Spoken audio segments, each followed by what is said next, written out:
am Cosmic Brian, your freaking host, for the bonus weekend video. Yes!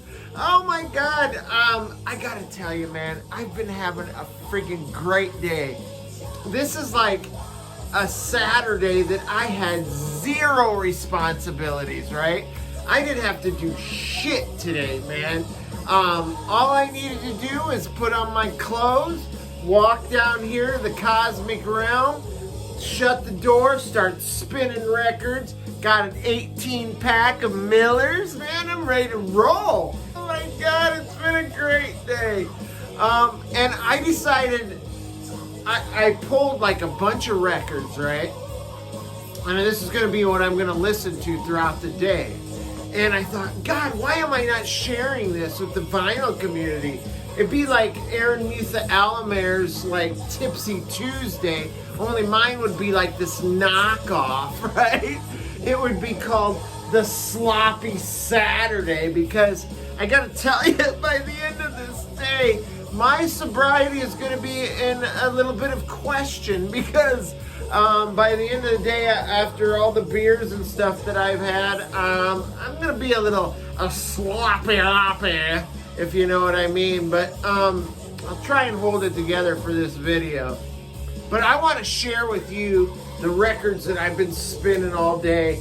And as you know, I've been kind of diving back into like my 80s hard rock and heavy metal stuff, hair metal, if you will.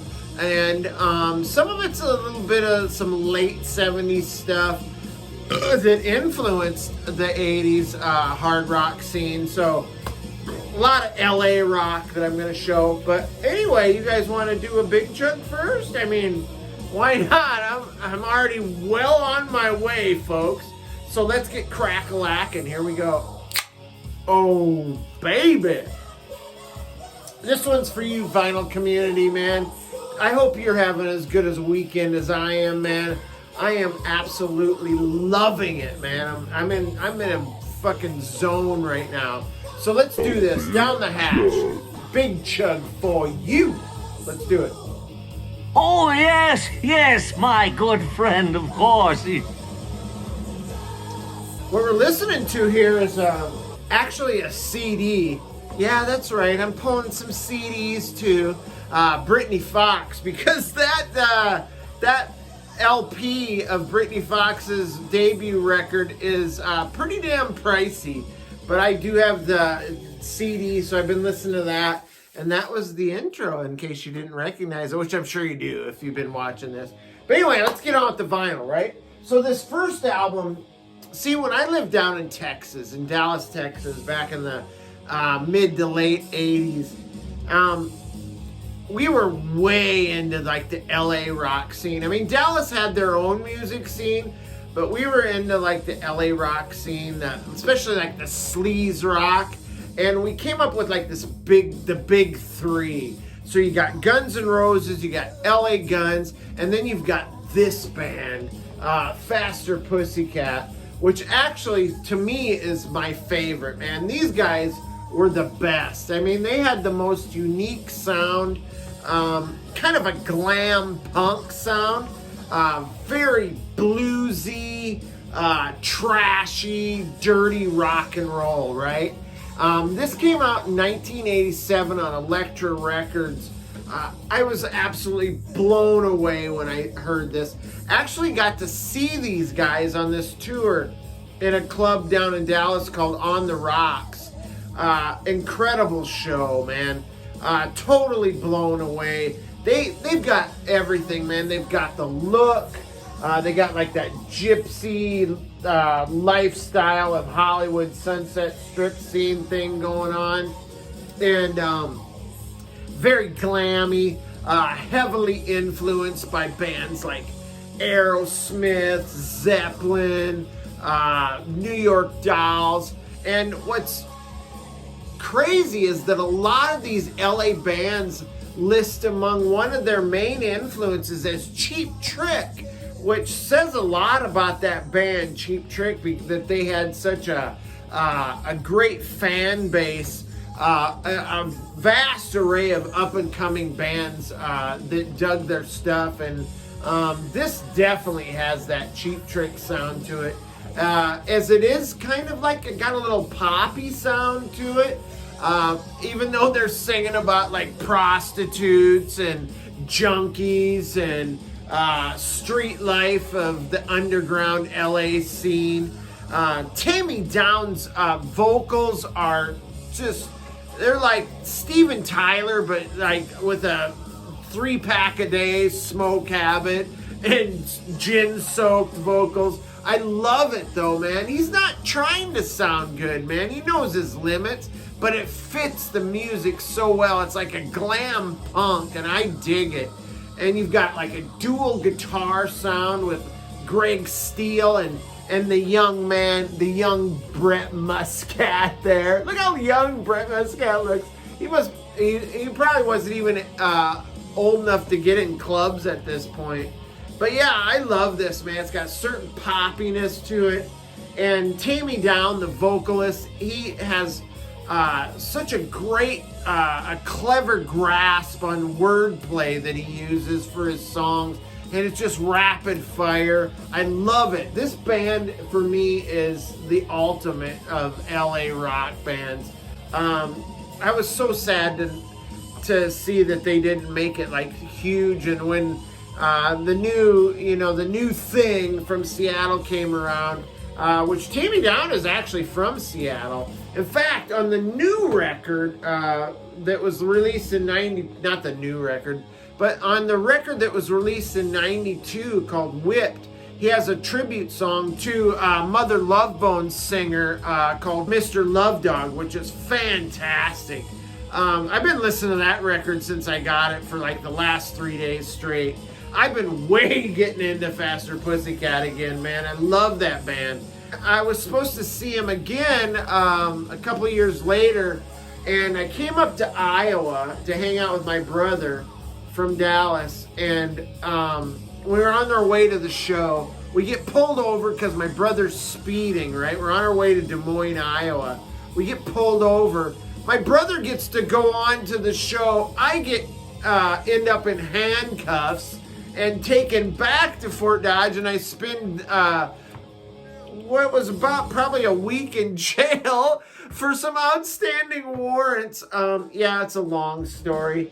My ex-old lady was with some dude, and I was in my Mercury Grand Marquis, and I plowed right into his truck, man. Not once, but twice. Oh my God.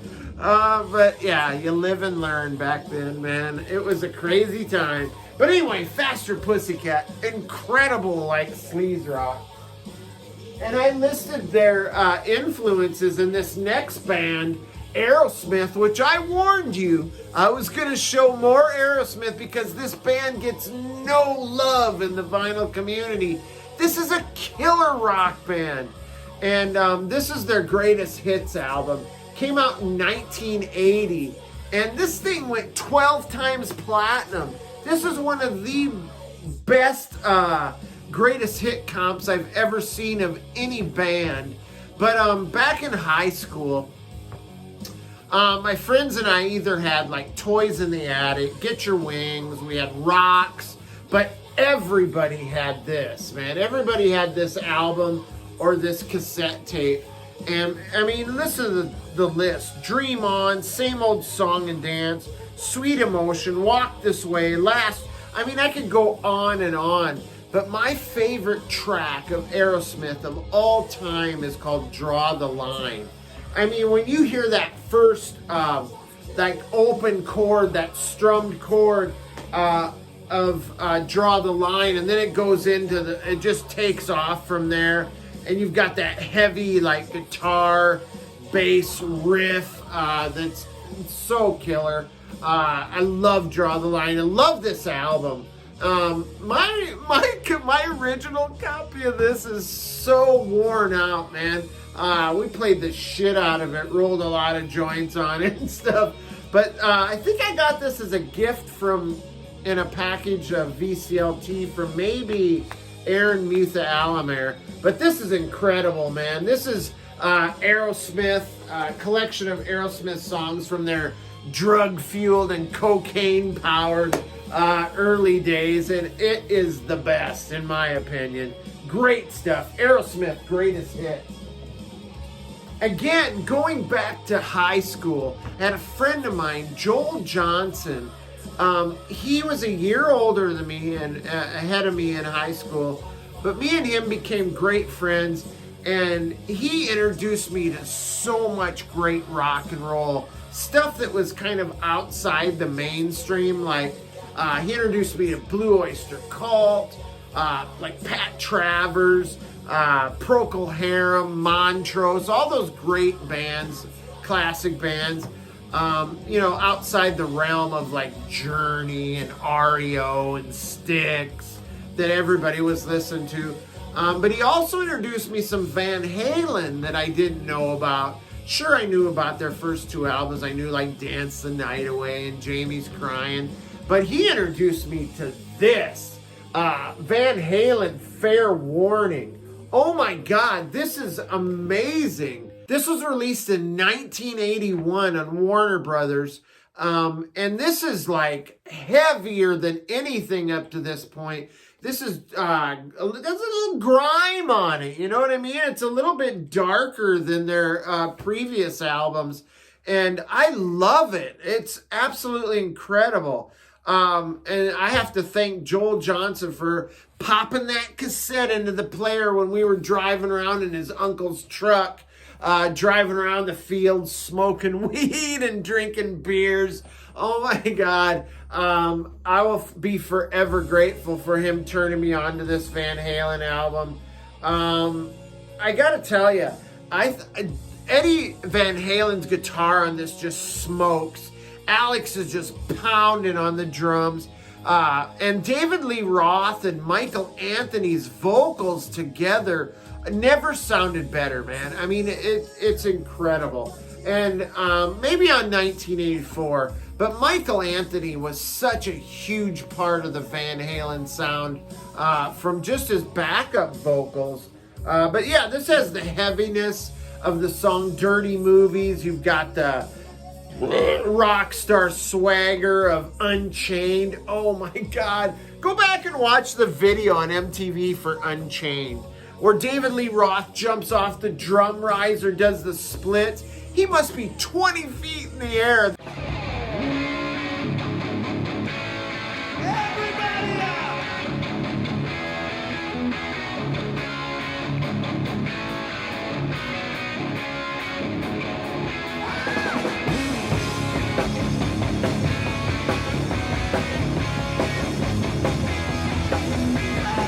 That dude was an athlete, man, as well as a fucking bona fide rock star. And then you've also got like the party song of So This Is Love. Love this album. This is my favorite Van Halen album of all time right here. Great stuff, man. And now, and check this out. A little inner sleeve there with the original band there. Rest in peace, Eddie Van Halen. Now, this next album, this was my gateway into the LA hard rock scene of the 80s. The hair rock or glam rock of that era. I'd already known about Quiet Riot, right? But I didn't know where Quiet Riot was from. I didn't know they were from LA. I just knew that I seen their shit on MTV and heard it on the radio, and they blew up. I mean, they took the #1 spot with their album, their first album. But this was the band that my friend also popped into his cassette player when we were out riding around in his speedboat, and that's RATT, Out of the Cellar. Man, I had never heard RATT. I didn't know anything about RATT. We didn't have the internet back then. We would just fucking go to the music store and find out our stuff. But God, this blew me away. I mean, from the opening track, Wanted Man, I made my friend play that cassette in his boombox in that speedboat all day, over and over and over. And I couldn't get in. And this is what led me to like Motley Crue, Shout at the Devil. I mean, this was my gateway drug for LA rock.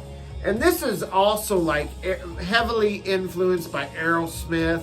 I mean, Stephen Pearcy's vocals are incredible. And Round, the big hit off of this, we used to cover that in my old band, Section 7. I also used to sing it quite frequently when I DJ'd karaoke. Everybody wanted to hear Round and Round. It was a killer song. Check out the pictures of the band there. I mean, dual guitar attack of Robin Crosby and Warren DeMartini. Amazing stuff. Juan Crocier on bass and backing vocals. This is great, man. Great album. Wanted Man, Round and Round, Scene of the Crime. Great record. Love it, man. I credit that as one of my first albums I ever heard from Los Angeles. Now this next album, now I don't know when exactly Ace Frehley either he left Kiss or was fired or what the fuck ever. But it was a few years before he came out with a solo record, right? But when he did, he came out with this. Ace Frehley, Frehley's Comet, featuring Anton Fig on drums, who played on some Kiss stuff. And the vocalist and keyboard player for this was Todd Howarth right there. But I love that, man. Look at on their lapels, they all have the Ace Frehley like lightning bolt, like Space Ace thing. But when I first heard this album, I was like, yeah, I heard Rock Soldiers and I was like, Ace will be all right, man. He's going to do all right. He settled in pretty comfortably into his role as a solo artist at this point, or a solo band. And he sure seems happier not to be in Kiss. That's for damn sure. And I love that song, Rock Soldiers. Kind of a biographical song about his car accident and being all fucked up on drugs. The lyrics are a little hokey. I mean, hey, Frehley, let's not be silly. There's a life out there to steal. I love it, man. It's funny. But a great song. But the best song on this is Into the Night. It penned by Russ Ballard. Great song. And check out the MTV video. You got Ace in a blazer with like stars on it. He's got his Chuck Taylor kicks on, and he helps some homeless. It's just a great video. Great song. Great band. I mean, this was released in the heyday of hair bands. White Snake, Def Leppard, all those bands. Ace actually took Faster Pussycat on tour with him, which is, I find that great, man. One generation to the next, passing it on, giving some love and some exposure. You gotta dig that. Now this last album also brings back a ton of memories. Total nostalgia with this one. And this is The Cult, Electric. Man, what a killer record. Released in 1987 on Sire Beggars Banquet Records. Man, the first time I heard Love Removal Machine, that's all it took for me. I was in. I'm the Cult fan. This particular record that I'm holding in my hand was part of a collection that I got to peruse in a Des Moines, Iowa record store, where the bass player, whose name escapes me, from Stone Sour, took a bunch of his records into the store, either sold them to the store or traded them for store credit. And I picked up like 3 or 4 albums out of that collection. So this album was once owned by the bass player for Stone Sour, the band that featured Corey Taylor on vocals from Slipknot. But yeah, great record, man. This reminds me of my days back in Dallas.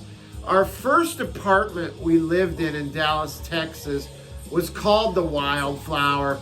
We freaking destroyed that fucking apartment. We had like 10 guys living in a 2-bedroom apartment. It was a battle zone for sure. But Wildflower, the song on this album, reminds me of that every time I hear it. Check out the gatefold. There's like a collage of a lot of band pics. You got a great back sleeve of the band there. Man, this is just a great record. Hard rock, change of pace from their album prior to this, which was Love, that was kind of like a gothic art or alt rock album. This is all hard rock, man. Influences of AEROSMITH, influences of AC/DC, definitely in the guitar riffage.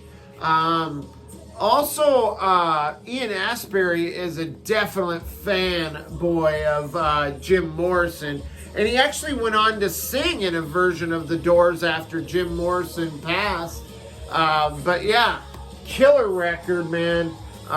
You've got Wildflower, you got Peace Dog, Little Devil, Love Removal Machine, cover of Born to Be Wild, which I feel is like the weakest track.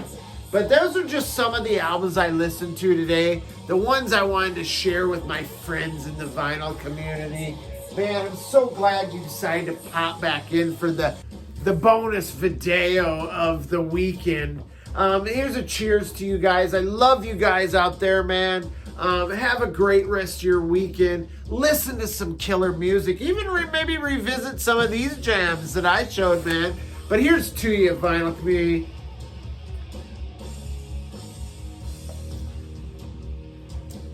Hit the subscribe button. Hit the notification bell. Smash the out of that like button. I'm just kidding. You guys do whatever you want, but have a great weekend, man. Stay cool, stay cosmic. It's only rock and roll, but we love it, man. Oh, remember, you can't roll a joint on an MP3 file. Ah!